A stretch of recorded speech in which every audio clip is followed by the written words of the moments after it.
ভাবুন তো, পৃথিবী থেকে প্রায় ৩,৮৪,০০০ কিলোমিটার দূরে মানুষের প্রথম পদচিহ্ন।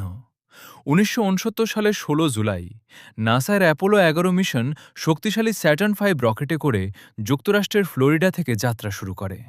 মহাকাশযানে ছিলেন ৩ নভোচারী: নীল আর্মস্ট্রং, বাজ অ্যালড্রিন এবং মাইকেল কলিন্স। ৪ দিন পর ২০ জুলাই ১৯৬৯ ঈগল নামের লুনার মডিউল চাঁদের সি অফ ট্র্যাঙ্কুইলিটি অঞ্চলে সফলভাবে অবতরণ করে। কয়েক ঘন্টা পরে নীল আর্মস্ট্রং ইতিহাস গড়ে প্রথম মানুষ হিসেবে চাঁদে পা রাখেন। তারপরেই বাজ অল্ড্রিন চাঁদে নামেন।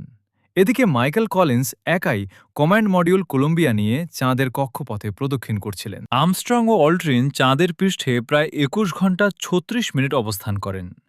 তারা ২ ঘন্টা ৩১ মিনিট চাঁদে হেঁটে বৈজ্ঞানিক পরীক্ষা চালান, বিভিন্ন ছবি তোলেন এবং প্রায় ২১.৫ কেজি চাঁদের পাথর ও মাটির নমুনা সংগ্রহ করেন।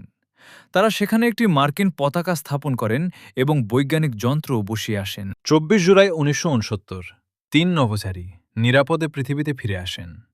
অ্যাপোলো ১১ শুধু একটি মহাকাশ অভিযান নয়, এটি মানব ইতিহাসের অন্যতম বড় বৈজ্ঞানিক অর্জন, যা ভবিষ্যতের চাঁদ ও মহাকাশ অভিযানের পথ খুলে দেয়।